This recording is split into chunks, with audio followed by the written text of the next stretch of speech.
Hello and welcome to There's No Business Like, a podcast where friends and industry colleagues explore topics and interview leaders in our industry of professional theatrical touring. Hello, everyone, and welcome back to There's No Business Like. My name is Kevin Maynard. I'm the Executive Director at Quad City Arts in Rock Island, and I'm joined here with Katie. Hello, Katie Miller with the Midland Center for the Arts in Midland, Michigan. Danielle. Hey, it's Danielle Van Hook from the Alden in McLean, Virginia. Josh. Josh Benson, rocking it from Marion, Illinois. And Bryan. Bryan Zelmer from KU Presents at Kutztown University. So today's interview is something that I think is very special to all of us in this room because it is the person who brought us all together. So we've all known each other for about a year now, thanks to Christine inviting us to a summit where we all got together and sort of talked about the industry as a focus group and, what's coming next, both in the industry and our lives. So I would be curious to know, how did you all meet Christine and how did you get your invite to the summit? Well, I think I have the shortest relationship with Christine. I didn't meet Christine until the pandemic actually happened. So I started attending meetings with TYA USA, a youth and family presenters affinity group.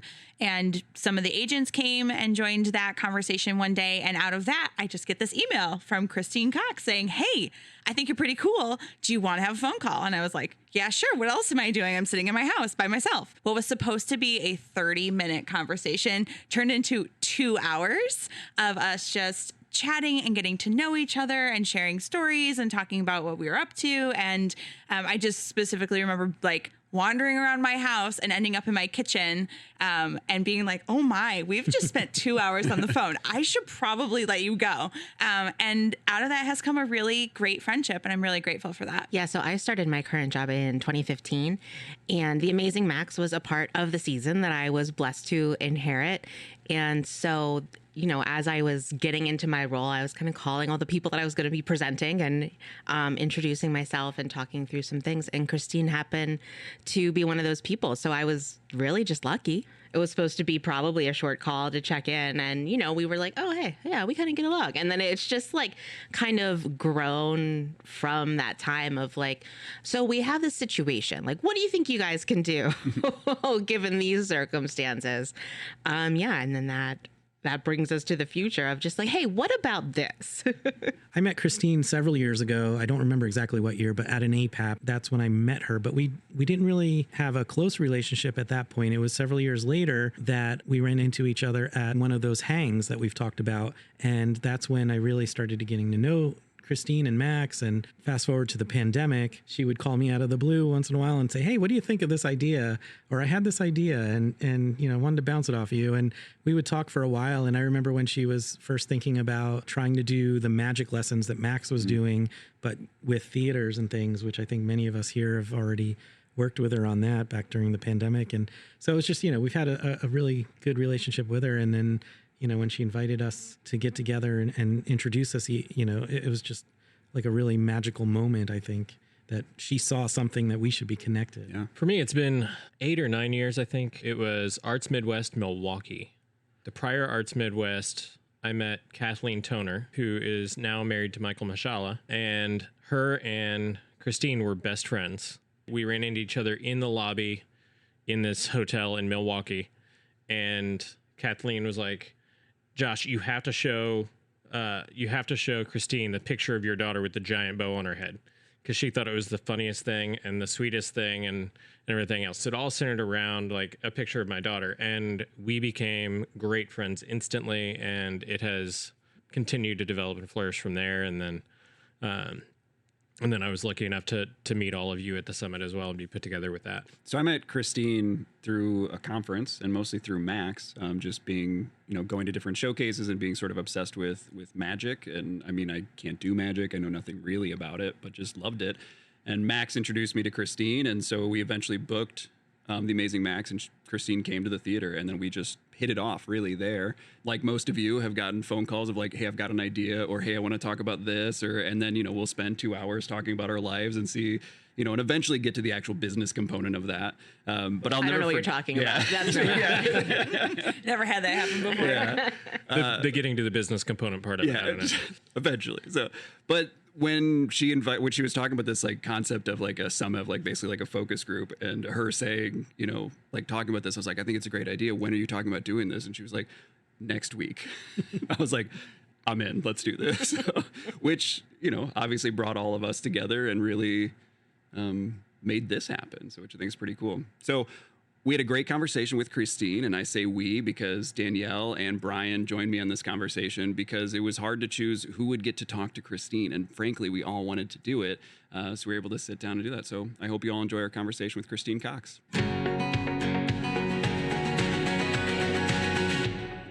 I'm Christine Cox, and my company is C Squared Entertainment, and I'm a producer, an agent, and a manager. Thank you, Christine. Thanks for being here today. I guess let's just kind of start out. How did you get into the industry? Well, I started off as a princess. I'm being serious. You still are. I already know the story, so I know you're serious. So I was a dancer who moved to New York City. I actually moved to New York to pursue dancing and to pursue dance education. And I was working at a shoe store, LaDuca Shoes, which is the shoes that everybody wears on Broadway. I responded to a Craigslist ad where they were looking for a costume character for a kid's birthday party. I thought, okay, I think I could do that. I did dance parties growing up, and I love kids. I work, all that stuff. So I was actually, I don't even remember, maybe Paddington Bear or Elmo, like not a princess at first. I learned how to make balloon animals on the Long Island Railroad, and I met a woman who taught me how to make balloon animals, and she became my business partner to a company called A Princess Visit. So in my early 20s, I was a princess running a princess party company, and I met a magician at one of those parties that I was working. And little did I know that I was going to date this magician, but I did. While we were dating, let's just say he didn't run a business. He just had people call him, and he would show up and do parties. And I couldn't believe he didn't have contracts. He didn't take deposits. And I can't tell you what happened, but one day I just started answering his emails for him. And I suddenly was running his business and my business, and that's how I got started in the industry, was responding to my boyfriend's emails. That's fantastic. I'm actually going to go back a little bit further because I'm very curious. So before you started doing the princess visits at the birthday party, you mentioned that you learned how to do like balloon animals. So obviously, like, you were interested in performing and interested in kind of that entertainment aspect early on. Where did that start? So I started dancing when I was 3 or 4. That led me into teaching dance when I was 16 and working with kids. And then that led me into learning how to make balloon animals like people do, learning how to face paint, learning how to do kids' birthday parties. I'm talking about it like it's an art. I guess it is an art, right? Because think about it. It is totally. Yeah, I mean, think about it, right? A kid, their first exposure to art might actually be through their birthday party. Mm-hmm. They might not go to a theater. Maybe they don't have access to a theater. And then a lot of artists, and I know you guys have talked to my husband, the amazing Max, a lot of his work built by doing birthday parties. And that's frankly what happened with me too. I'll say that is actually an interesting observation about birthdays. I mean, when I was younger, my introduction to the arts, and I didn't realize it, was through plays at my church growing up. And I didn't realize that was, performance, but it was. And eventually that's what hooked me to kind of get into the industry. So that's pretty fascinating. It almost makes me want to go to Soapbox for a little bit, because we do actually make fun of kids' birthday party magicians and princesses and performers because we just think that they're scary clowns, which they're not. But that is, society has painted this picture that if you do birthday parties, you're a scary clown. And for a lot of kids, their birthday party is their first, it's so special, right? They're planning it for a year. Two people on here have children and know that. Yeah. Mm-hmm. You went from answering your boyfriend's emails to having a full-fledged agency. And you don't just put up a website and start doing that. Tell us a little bit more about where the nugget of the idea came from and how you grew it. So I'd taken a course in college that was all about putting a production. And it was about creating a budget, thinking about marketing, thinking about advertising. So I think I just naturally started putting those aspects into it. And then he started doing a show off Broadway. So I know he shared with you guys, and for those who didn't listen to the episode, go back and listen to the amazing Max Darwin, talk about it. But what really happened was I told him I didn't want to be a gypsy for the rest of my life, which is ironic because we're nomads now. But he started doing a show because I felt like just doing birthday parties, we were never going to make enough money and we needed to elevate our careers. And so he asked a theater if he could rent it for the week. For 2 weeks, it turned into 11 years. And then the agency came into it because we were so successful in creating his off-Broadway show. Everyone else that wanted to advance their careers came to take me out for coffee and ask me for advice. And then luckily I was business savvy enough to be like, sure, you could hire me on as a consultant. So my first artists on my roster were actually artists that I consulted with that did not have a show. They didn't have, they had a show. I take that back. They had a show. Maybe the show needed some tweaking.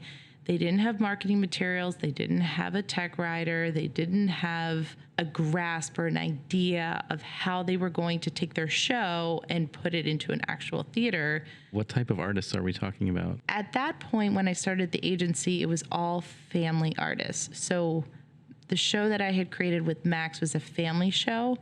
I had also joined the Off-Broadway Alliance. So I was also in New York working with a lot of artists, not necessarily in the family field, but artists that wanted to be off-Broadway. So the thing about off-Broadway in New York is any theater under the size of $4.99 is called off-Broadway, which most people don't know. So I also was attracting a lot of folks, and so it wasn't just family, but the agency started as a family agency. Gotcha. To start an agency, you obviously need talent to represent, and people take different approaches to that in our industry. What's your approach for finding an artist? Or do you have certain criteria or things that you're looking for and that's saying, yes, I will represent you, I can represent you? So I see a lot of work in the family world, which I've always been passionate about.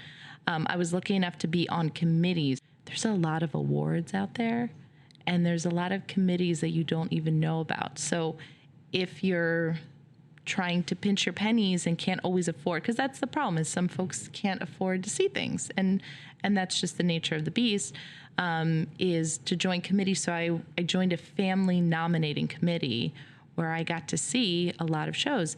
And the thing is, when you start seeing a lot of shows, you want to see more shows. And not all the shows you see are good. I mean, that's just the nature of the beast, but you do have to see shows at all different levels to really understand the scope of what's out there. And then I had to go even further. I'm sure you guys are talking a lot about the different conferences, and there's booking conferences. So I was lucky enough to be in New York, so I'm seeing shows in New York. I'm lucky enough to travel and go to a lot of booking conferences, so you can see a lot of showcases. And then you have to go a step further, and there's international festivals happening all over the world. So I've been lucky enough to be able to go to the Edinburgh Fringe Festival. I went to an International Children's Festival and see things just from a global perspective. I went to an international festival in Edinburgh that is called Imaginate, and maybe 6 out of the 7 pieces were just about death. I mean, there was one piece that ended and we all just sat there and were like, did they die? Like, what just happened? And then the kids in their cute little Scottish accents were just kind of carrying on and dancing their way out of the theater. And we're traumatized because we're not accustomed to seeing that in the States in the same way that they're accustomed. So as a youth and family presenter, there are shows that agents pitch to me or that I see that do deal with tougher subjects like grief and loss. And I'd be curious to talk to a presenter internationally that is booking shows like that. But from, the perspective of balancing a season and needing to try to stay in the black somehow, it would be a huge risk. A lot of people may or may not take on. How much of those economic factors versus artistic factors go into how you curate a roster? This is where my producer hat comes in, right? Because when I'm talking to presenters, I'm thinking about what their overall mission is. And we have to factor risk in because I know that they're taking a risk. And I'm taking the risk if I'm bringing on someone that isn't just a name title that's just going to sell tickets. So I think that when I'm curating the roster, I'm thinking about what is the balance with the amount of risk that I'm willing to take. Something maybe isn't going to sell, but it might take me 2 to 3 years to sell it. So I have to have, from an economic standpoint, the balance of the artists that are going to keep my cash flow going and then the artists that are going to require that 2 to 3 year investment that I'm going to need to spend some time really partnering. We're partnering. You guys are presenters. We're partnering. And do you find that it's easier once you've already done work with a presenter to maybe approach them with something that could be perceived as riskier? Yes, because my lead in is like, I think really big. So can we just think big? So, and I even take that in my approach to meeting times. I've seen my own agency evolve from just the thrill, and there's nothing wrong with an agency having 15-minute meetings. But something that I learned from my mentor, who I think is also on the show, whether he's before or after me, Michael Mashala, is I remember at one point he said, you have to be luxurious with your time. And I remember thinking like, no, you're just having fun and partying. But I can see now, years later, looking back, and it's like, yes, you have to be luxurious with your time, because I might have worked with you. We might have had maybe a more transactional conversation, but I see the curiosity that you as the presenter bring. And it's like, this might be a wild idea. What do you think about this? So I'd be curious, to really kind of dive into maybe some nuts and bolts here for especially somebody kind of just starting out on the presenter or maybe even the agent side. Can we talk about contracts a little bit? Sure. What are different styles of contracts? Like maybe just starting there to sort of like the ones that you're working with or maybe that you know of for some presenters who may be unfamiliar. The basic contract is 2 to 3 pages. We have some legal jargon that just says this is what's going to happen, and we just all abide by it. I started creating a special projects contract. So normally when you sign an artist, you decide on what your commission take is going to be. You sign them for a year, you sign them for multiple years, whatever the case might be. If you have to work out some sort of expense thing, if they have to cover some expenses for you, it's pretty generic. I felt like sometimes with my artists, I needed a little more time. We needed some dating time. We needed to kind of figure out, is this really going to work? Maybe they had an idea and it was sort of underdeveloped. So I started with a special projects contract with artists where we would agree upon a monthly fee. And that fee was consulting, essentially. I'm going to talk to you 5 hours a month. These are what we're going to be working on. This is going to be a 3 to 6 month contract, whatever works. And then after that 3 to 6 months, I have first refusal to take you on as an artist and you can be on my roster, or maybe we weren't the right fit. But then the time I spent with you, you can take that, because we worked together, you can take that and maybe there's a better agent out there. So then there's those agent contracts. There's also this co-production, co-commissioning contract. And this is happening a little bit more. I have an artist, they have a great idea, they have a concept for a show. They don't have disposable income to create it, but they need space and they need some funding. And then the presenter is willing to come in either as a co-producer or a co-commissioner. A co-commissioner is gonna just give you some funding towards the piece, and typically, the idea would be that the co-commissioner will then present your work. And then the co-producer might be coming in and they're giving you in-kind donations as well. So maybe they're giving you space, but they don't have the funds necessarily, but they want to be a part of it. So they're willing to give you, the artists, a place to stay, a place to work, and then they become a co-producer. So then there's those contracts. And I think a lot of my contracts have been custom and written, and I'm not a lawyer. I've been really fortunate to have a lot of friends in the industry where we're able to share contracts with one another and kind of customize them and have these open dialogues. And there's a lot of red lines and everything's a conversation.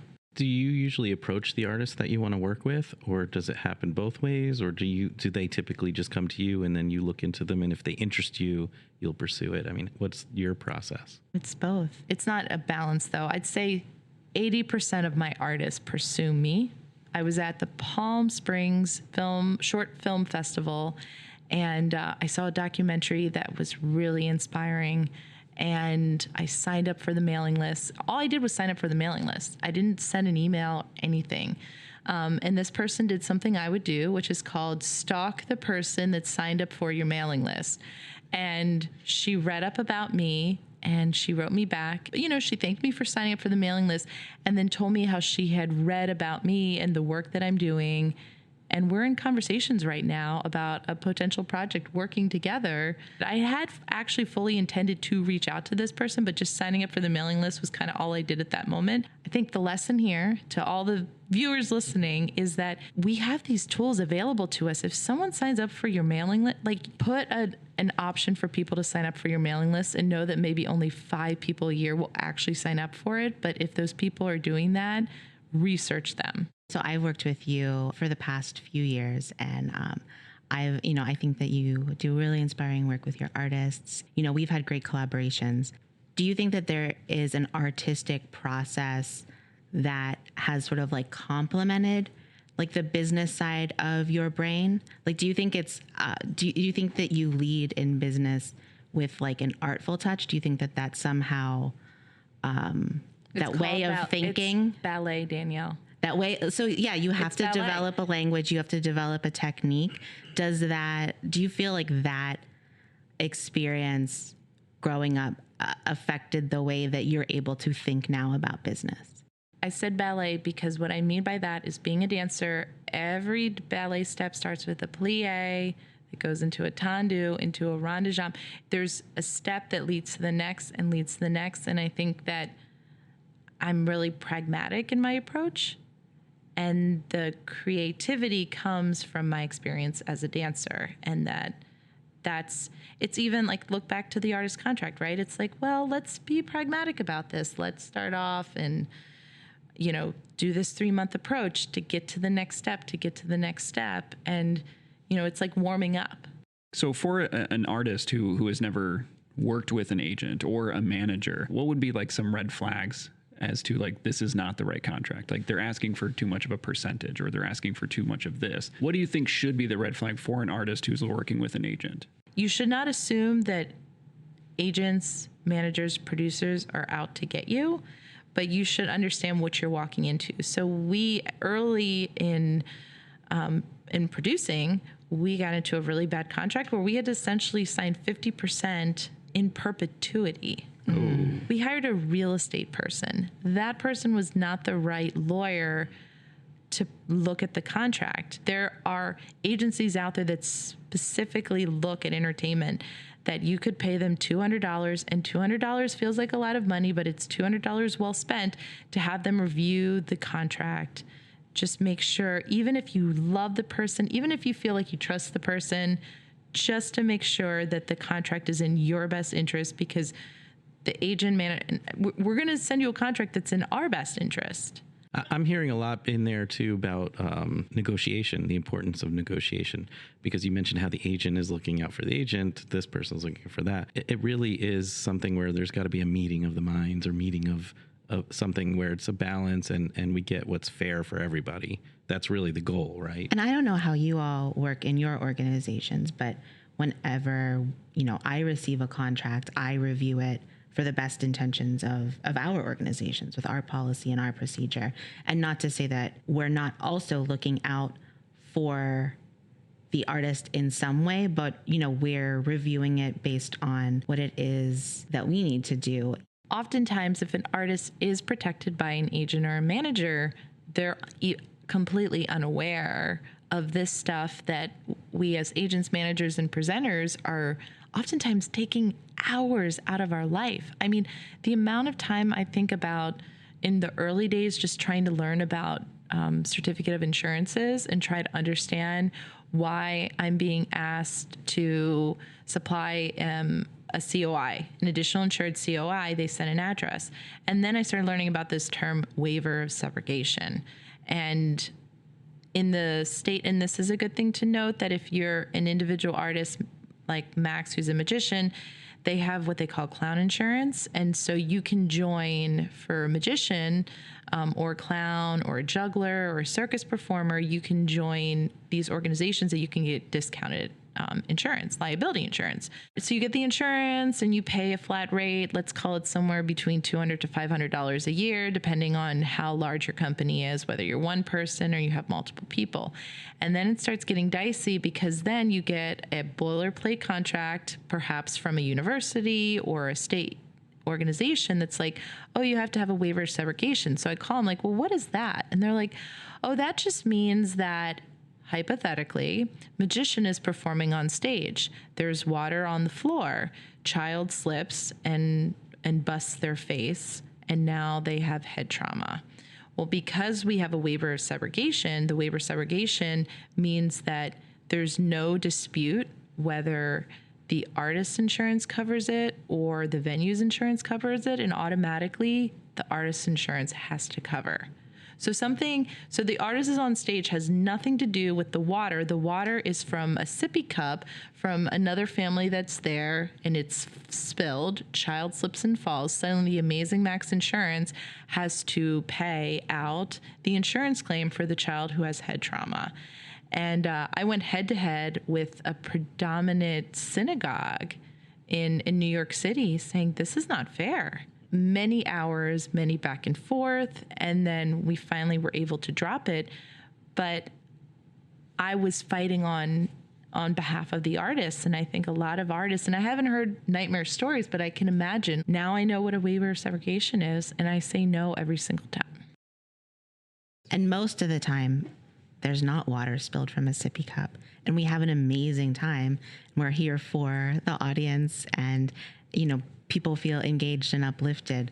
But that process of doing the contract is really talking through the worst case scenario so that we are prepared for the best case scenario, so that everybody has it. But it is tough because you have to talk about it, and you have to understand that if the unthinkable happens, how is that going to affect my business? Let's say your show grows, right? So I'm using the example of the Amazing Max. Suddenly we have 3 people working for us. It's no longer just Max. So now we have to get workers' compensation. Now we have to pay unemployment.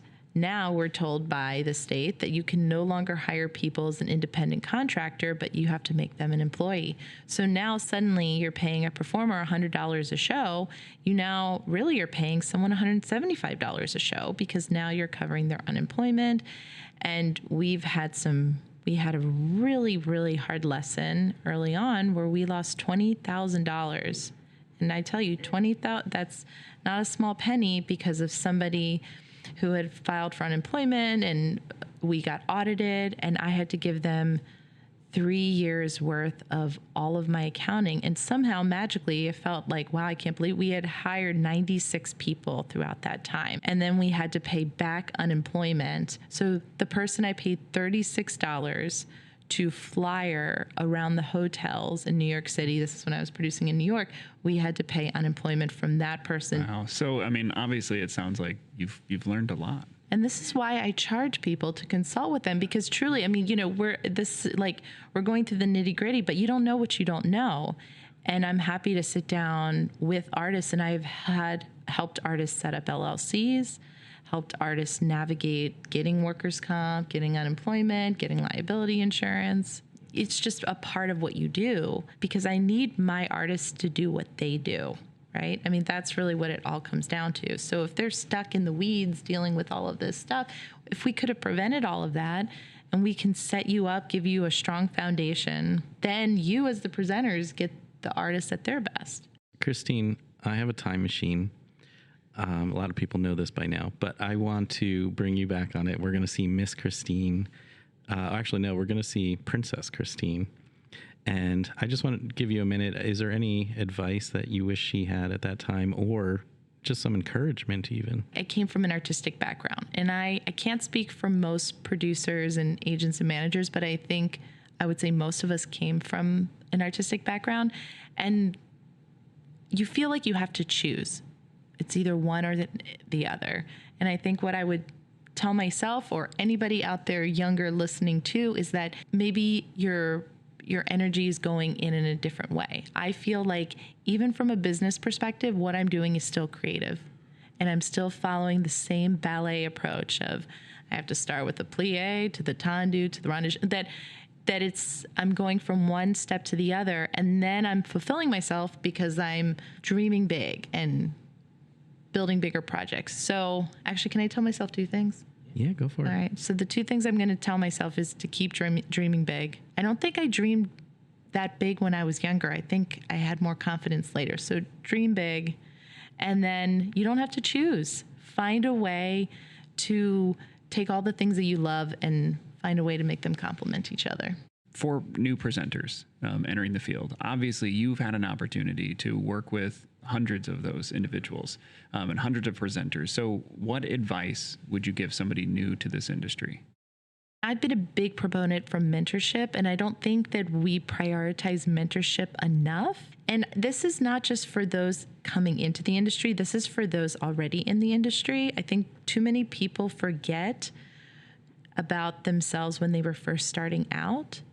And there are mentorship programs out there, but I don't think that they're long enough, that they're practical enough, and that they're actually making a big difference. It's your role as you're entering the industry to be pursuing mentors and to be asking questions, and you will be surprised how generous people are. But then it's also the job for those that have been in the industry for a long time to be answering those questions and to not look. We all have boundaries, and we could do a whole podcast about respecting people's boundaries. But I think that, and actually I'm going to steal something my husband said about kindness. He talked about, what do you look for in a presenter? And he said kindness. And I think that the same thing goes, there's a lot of people out there that are kind. Find those people that you're curious about, interested about, and you'll be surprised how much they're willing to share. Christine, thank you for your time. Thank you for coming and chatting with us. And thank you, honestly, for introducing all of us to one another to make this happen. So thank you for everything. Oh yeah, no, I'm totally taking credit for this. Oh, as you should. I feel It is you. I feel That wasn't hyperbole. That was literally you put us together. no, and a lot of this came from. I met you guys all at sort of different times, but you guys have all been willing and open to taking a text or a phone call. In fact, this happened because I talked you into doing something that didn't have a lot of details, and you all just trusted me and went along with it. And I think that that's, a good example for those of you listening, that there are people to trust, and that if we trust each other and we come up with big ideas that seem completely crazy and unachievable, we might actually be sitting in a Homewood Suites in Toledo, Ohio. All right. Thank you guys. Thank you so much. You guys, I so enjoyed this conversation with Christine, and I just wanted to kick off by saying I really appreciated what she had to say about, birthday parties and kids entertainment, and how that really is a wonderful gateway to the arts for young children in particular, and how important those moments and memories really are. I think we do tend to write those types of performers off in our industry and maybe not take them seriously, but I thought that was a really wonderful point that she made about it is an access point. It's a gateway, and made me think a little bit more deeply about what I might do for my son moving forward in that way. Maybe we'll have some sort of musical entertainment at his next birthday party. The interview, I think, really showed how entrepreneurial she is about everything in her life, from, doing the business, the princess business, to, helping elevate Max's business to being a business, to everything she's doing now, and the work that she's even done with us. I just, obviously it's said a million times, but we all just love Christine and really admire her creative thinking, but yet her business mind at the same time. Yeah, she really embodies her phrase of think big.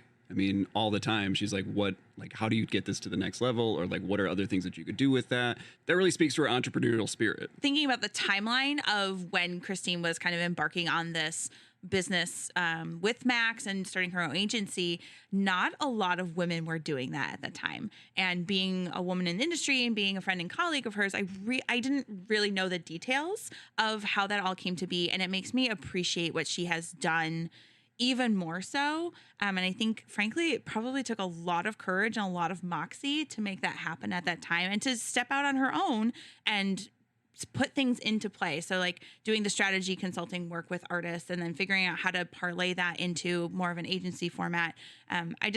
I really appreciated learning more about that. And I think it sets a great example for other young women in particular in the industry that are thinking about doing the same thing. Well, and so what I really wanted to hone in on in Christine's interview is that she talks about people seeing their success and then wanting to talk with her. And she says, yeah, but it's consulting, that's labor. Mm-hmm. And that's experience that I have. And it's valuable. And I do think in a lot of ways, it's very hard to say, yes, my experience is valuable, even though we all know it. And I would tell you in a second that, you know, your experience deserves some amount of value, but sometimes it's hard to really internalize that. And like, good for her. Yeah, and sort of recognizing that a lot of that knowledge also came from her struggle. I mean, Yeah. having to figure that out on her own and, Yeah. you know, sometimes making those mistakes. So, I mean, it's worth the time and it's worth the money. It's worth the And investment. somebody like her too, like it looks easy, right? And it's easy to think like, oh, so it, you know, like it must just come naturally to somebody like her.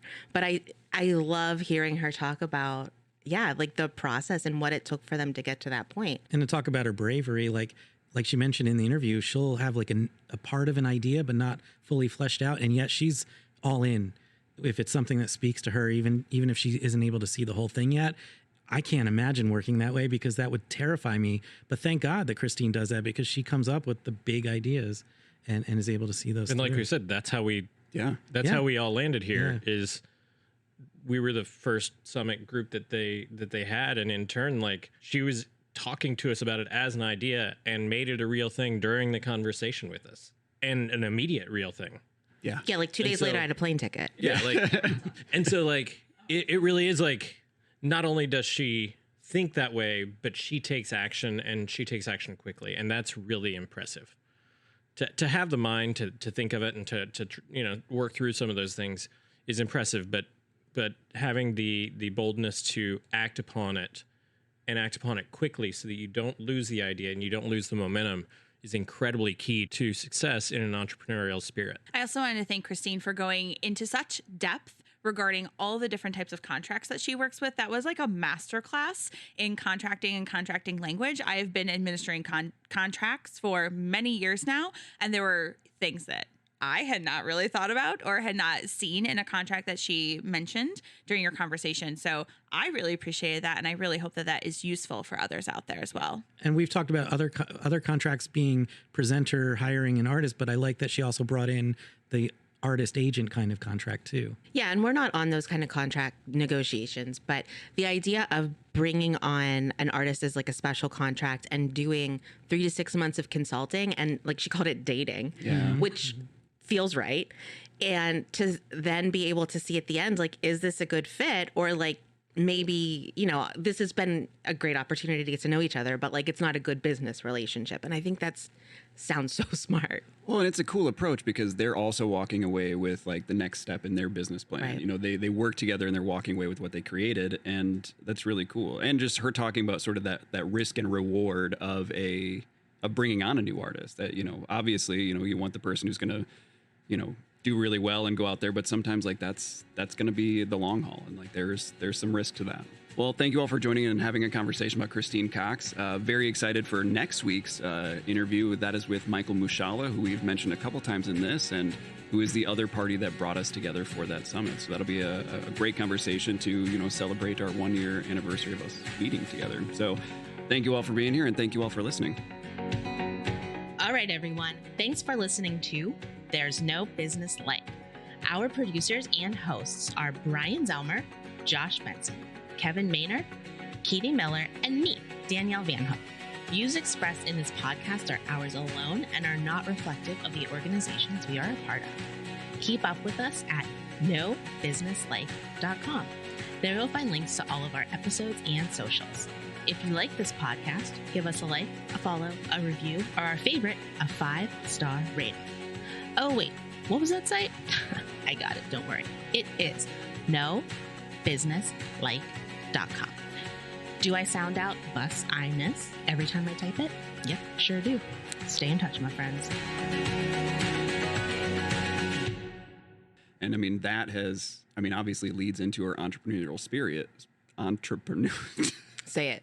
Say it. Can I just say, That really I don't know that I can actually say it. That's what I've said. I've never. for creative spirit. Try a different word. No, you have to say that now. What did I lead in with that though? I literally just. That really speaks to her entrepreneurial spirit. That really speaks to her Hold on, I was talking. Damn it. That really speaks to her entrepreneurial. You said it right. You said it right, and you screwed yourself up. All right, hold on. That really speaks to her entrepreneurial spirit. You can't get through it again. Entrepreneurial. I can't even say it well now. Entrepreneur. I didn't know I could say that word until this moment.